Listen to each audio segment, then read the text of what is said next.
are going to go ahead and let Congresswoman come on and start speaking, since she will be having to leave in about 30 minutes. But continue eating, but we welcome today's our guest speaker, Congresswoman Julia Letlow.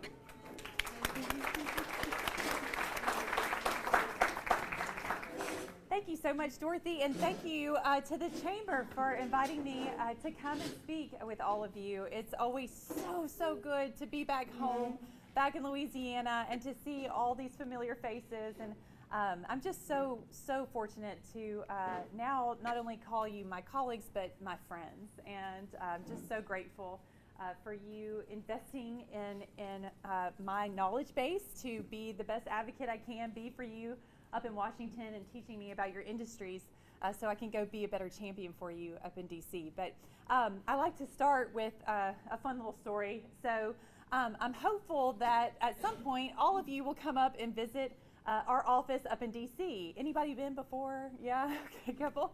It's so important. We were just talking about it's fly-in season, where people from different industries come in and talk to me about their concerns and issues, and I hope you will do it, because it's not my office, it's yours, and it's the people's. And so, but there's two photos that I have that I see every day when I walk into the door, and I'm going to tell you why those two photos are important to me. But the first one is a photo of me and the Pope. I got to meet the Pope, y'all. One of the coolest things about this job so when I was first elected, I asked Congressman Dr. Ralph Abraham, I said, what words of advice, what wisdom do you have to give me? And he said, you are going to have the opportunity to go see the world, go on the trips, because you will learn more about how other countries are running their government and what they're doing well and what they're not doing well. And you can bring all that knowledge back to help you be better at your job. And so I was invited on my first, they call them congressional delegation trips. And I got invited by the speaker, y'all, and I have no idea how that invitation came into my lap, but I went for it. And so every day, I guess I can be a bit animated, and he liked to surprise me every day. So every day I'd wake up and we'd go down and meet at the hotel, and he'd say, but we didn't know the agenda because this is a speaker and security reasons. And he'd say, guess what, Julia, guess what we're going to do today? And I was like, I have no idea what. And he was like, we're going to go climb the pyramids in Egypt. And I was like, get out, that is amazing. What in the world? And so then I'd wake up the next day, and I was like, Julia, guess what we're going to do today? I was like, what? He said, we are going to Italy, to the Vatican, and we're going to meet the Pope. You're going to meet the Pope. And I was like, get out! That is amazing! Wow! But I feel like the experience is a little lost on me because I'm not Catholic. But I can be respectful of this situation, you know. So we get a message a couple hours before we're set to go to the Vatican, and it says, the Pope is willing to bless rosaries for you. Tell us how many you would like. They're $11 each. And I was like, $11? I was like, okay, well, single mom, I'll get two just in case my kids decide to be Catholic one day, you know? So we go in to meet the Pope, and all my Catholic colleagues are hazing me. They're telling me all the things that I have to do, kiss his feet, you know, your honor. It was crazy. But he could not have been more gracious. And I presented my rosaries, and he blessed them. I still got them for the kids. But meanwhile, here comes my colleague from New York. His name's Andrew Garbarino. So his entire district is Catholic. And he comes in with this platter of like 250 rosaries. And the Pope was, and so now he's walking around his district like a king, handing out rosaries, blessed by the Pope. I was like, golly, and I had no idea that my district lines were going to change, and now the majority of my district is Catholic, you know? But, so that was an amazing story. And then underneath the Pope's picture is a picture of Lindy Boggs. And why is that so special to me? She was the last, the prior Congresswoman before I came to serve, and just truly an inspiration. And one of the neat things about Lindy's legacy is that she was known as a consensus builder, and I think it was a little roughly over 35 years ago that she served. And So right off the House chamber, there's a room that has her name on it. It was named in her honor. It's called the Lindy Boggs Room, but it's a place for women to go and to relax for a bit in between these marathon vote sessions, because they didn't have a place built for women when they built the Capitol. Who would have thought we would ever be serving? And so they gave us our own room, and you walk in, and there's Lindy Boggs' face right there, her beautiful portrait. And it's a place for women. It doesn't matter, you're Democrat, Republican, Independent, we all go into that room together, and we talk about our hopes and dreams and our families and our hopes for our children and future generations. And more legislation, more collaboration has come from that one room, and it really inspired my work, and so I so admire Lindy Boggs. So those are the two photos that I look at every day that really kind of guide me my work here every day. But what you'll find me really focused on up in DC is work on this little committee called the Appropriations Committee. I'm just kidding. It's awesome. It's a really big deal, because we literally hold the purse strings for the budget for the country. What an incredible, awesome responsibility. I don't take it lightly. I always believe that way too many of your tax dollars are going up to DC. But by golly, while they're going up there, I'm going to work my hardest to bring them back down here where they belong. We haven't had an appropriator in over 10 years with a seat at the appropriations table on the House side. We do on the Senate side, but not on the House. So you can imagine how important it is for Louisiana to have a voice, have a seat at that table. And I'm proud to announce that this is a team effort. I'm looking at Ramona over here. We can't do it alone, but we've been able to secure close to $100 million straight back to the 5th district, not to Louisiana Whole, to the 5th district, the district you're sitting in right now. And why is that so important? Because you know your needs better than anyone else. And so it's so great for me to be able to go and listen to you and work with you and partner with you if you need, God forbid, a new sewage system. I mean, these are direct needs. And not to hit any of our state reps or anything, but sometimes things get clogged up when they have to go through Baton Rouge. So this is just a direct way to get your tax dollars back to serve you. You'll find me working on appropriations, hard, but my passion is education. So I also serve on the Education and Workforce Committee. And I don't have to say all the cliches in here. You all know education is the answer. When you educate a child, you give them a future. Every child deserves a quality education. And so you may have heard a little bit of drama with the Department of Education that's happening. But I firmly believe that we as local communities know best how to educate our children. Let's put the power back in our local communities, our local school boards, back with the states. And let you all decide. Let's take as much federal government overreach as we can out of our educational systems. But I'm just so excited about what is on the horizon for our district. Okay, anybody heard about the Meta data center that's coming? What? That is amazing. That is the shot in the arm that we've been praying for in Northeast Louisiana for so long. It is $10 billion. Can anybody wrap your head around that kind of investment? I am having trouble, and they're saying that when it all is said and done, that $10 billion is going to turn into a $20 billion investment. I mean, and we think about the jobs that will create, the boost to the economy that is going to give. So I feel like it is just Louisiana's time. I mean, economic development is the answer. And we have an amazing governor who is pushing, his team, Susan Bourgeois, they were able to secure that major deal for Northeast Louisiana, and I'm so proud. I told the governor, I said, thank you for delivering on your promise to not forget North Louisiana. And he hasn't, and just so much more opportunity. But back to education, why it's important. Because our community colleges, our universities are already creating programs that are going to help with the workforce needs that Meta is going to require. So just could not be more excited for everything that is on the horizon here in Louisiana. And then on top of that, we just got some amazing scores that our K through 12 programs are stepping up and doing a wonderful job. That's a testament to our incredible teachers, to our administrators, to our parents who are putting in the work to make sure that our kids can read by the 3rd grade, that make sure that they're ready to go and we're improving our scores. And that's exciting. This is just great. Also, why is another good time to be from Louisiana? We're punching above our weight up in Congress. I say me, not me. So we have the Speaker of the House and the Majority Leader. So Mike Johnson and Steve Scalise are running the show up there, y'all. This is unheard of. That has never happened before.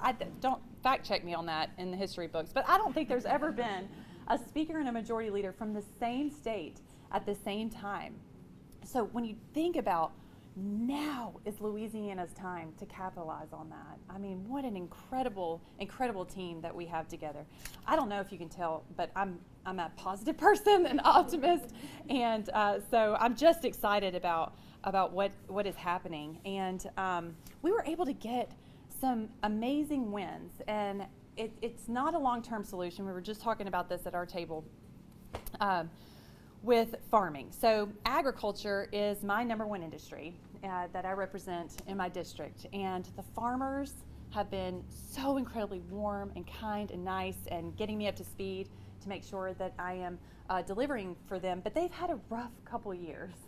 And we were just discussing, we have to get a farm bill passed. We have to. There is no more excuses. The Senate needs to step up too. And we need to get that across the finish line because it's just not sustainable. We were talking about always having to come in and ask for ad hoc funding, and they just need some predictability. But we did listen this last year. Representative Trent Kelly from Mississippi and I were able to put forward the Farm Act, which is automatically going to provide payments for our farmers who are really suffering right now so that they can plant again. Because some of them were saying that they couldn't even get loans right now to replant. Farming, agriculture, it's not just about putting food on our table. It's a matter of national security. If we cannot feed ourselves, then that puts us in a very vulnerable position. And so you will find me, of course, approach education, but agriculture is my #1 concern and issue. So we were able to deliver that this last year. And then secondly, anybody excited about WEP and GPO no longer being? Yes? Yeah. Anybody getting your payments? Good. Okay. So WEP and GPO, windfall elimination provision, government pension offset. Wherever I went, all across this district, all across the state, public service employees being unfairly penalized for simply being as a teacher or a firefighter or a police officer. I mean, these weren't people who went into their careers thinking that they were going to make a ton of money, right? They did it because they felt called to serve. And so then when they went to collect their Social Security checks, because a lot of them couldn't make ends meet with just their public service job. They had to go to the private sector. So they paid in all of their quarters to Social Security, and then they go to get those, to apply for those benefits and find that they had been slashed. And it wasn't even enough for them to live off of or put food on the table. And so working with Congressman Garrett Graves, we worked it hard. I'm telling you, worked. Every colleague that I had explaining WEP and GPO, because it didn't affect every state. It affected about 14 states total. So yeah, it was the best Christmas present ever. It came in right. I told my mom, I said, Mom, if we get nothing else accomplished, but we get WEP and GPO over the finish line, I will feel like all of this was worth it. My work is done, you know. And I couldn't believe it. It happened.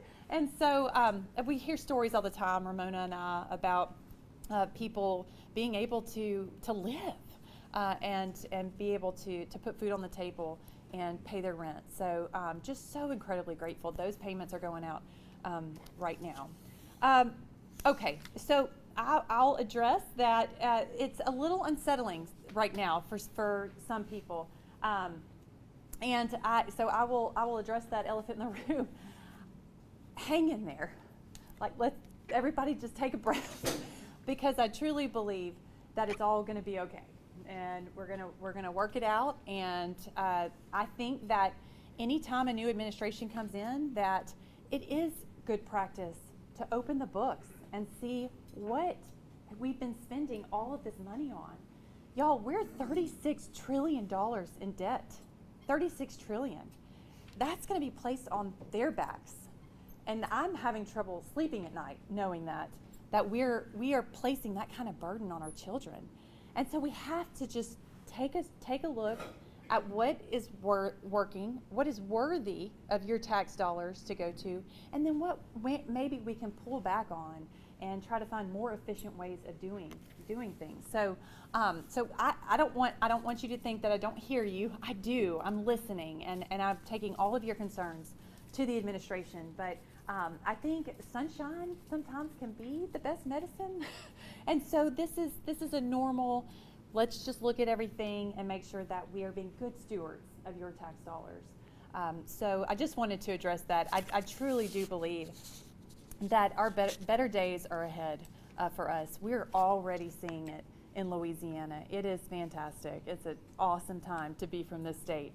But anyway, I'll go back to why those two photos are so important to me that I see every day when I walk into my office, because they remind me of, number one, your faith. Faith has to be at the center of every decision that I make on your behalf. It just is. We're a faith-filled people, and so I get that reminder every single day when I walk into my office. And then secondly, to see Lindy Boggs, it's about service. It's about getting outside of yourself and serving other people. And then you can move forward with faith and hope and be an example for these two little ones. But I thank you so much for giving me the opportunity to do that. It's given my life so much meaning and purpose. It's helped me heal after the loss of Luke. I just can't think of any other way I'd rather spend my day than getting outside of myself and serving other people. And so thank you for giving me the opportunity. Thank you for letting me be an example for them. Thank you for letting them come today. We're in spring break mania right now. So, but truly, they are my why. They are the reason. And I have a feeling you all feel the same way about your little ones and your grandbabies, that everything is on the line. And they're the reason why we get up and work so hard every day. So with that, I will not speak anymore because I'm sure that you are all ready to get on with your day. But just so incredibly grateful that you would have me here. And thank you so much, Dorothy. I'll leave it at that. All right. Yay. Thank you.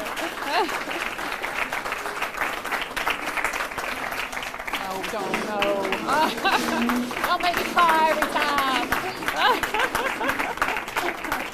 Thank y'all so much. We have time for a couple of questions. Sure. Anybody have questions? Yeah. Does anybody have? She has a few minutes. Is it Sure. Ron? I want to say thank you. I'm an insurance and financial services business, and I've been sitting with my clients and just talk about their assets and things. And I see teachers, retired teachers, who are now getting those checks. It's massive. I heard you speak to this about 3 or 4 years ago. I thought, I hope she does it, but it's not going to happen. That's right. But what you did, I'm telling you, it's life changing, and you deserve all the kudos in the world. Thank you for that. Thank you. Anyone else have any questions relating to that, Rick? I have a question about education. Yes. I know the Department of Education is downsizing considerably, and when a lot of money comes from the federal government in each state. Yes. Just make sure every Louisiana child gets the same amount of money as a child in California. Amen. Anywhere, any other. Absolutely. I know so many of my rural communities depend on that Title I funding, and I'm going to do everything in my power to make sure that those come down to the states through block grant funding and make it to every one of our rural communities because they're depending on it. I mean, my elementary school in Stark would not survive without that Title I funding. So it's number one on my mind, and I'll be working hard to make sure. Anyone from within the medical? Oh, Lord. It's going to be okay. It's going to be okay. We have a lot of in the medical represent Katie over there, and of course the Gladney family with their nursing homes. Right. And all else. Do any of y'all have any questions or anything you want to say? I don't have any questions, but again, I just thank you for your support of community health centers. And without the work y'all do in Washington, we would not be able to do the things we do here in our community. So we appreciate your support that you've given us, year after year. Thank you. I would like to piggyback on what the gentleman said over there. I'm in education, Yes. our teacher for 43 years. And on behalf of the educational system, I would like to thank you. Web has been absolutely wonderful. Thank you so much.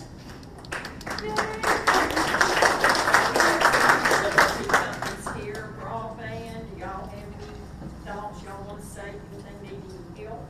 I think Washington, where my course company is PC, still working the program. Yes. We appreciate all the help.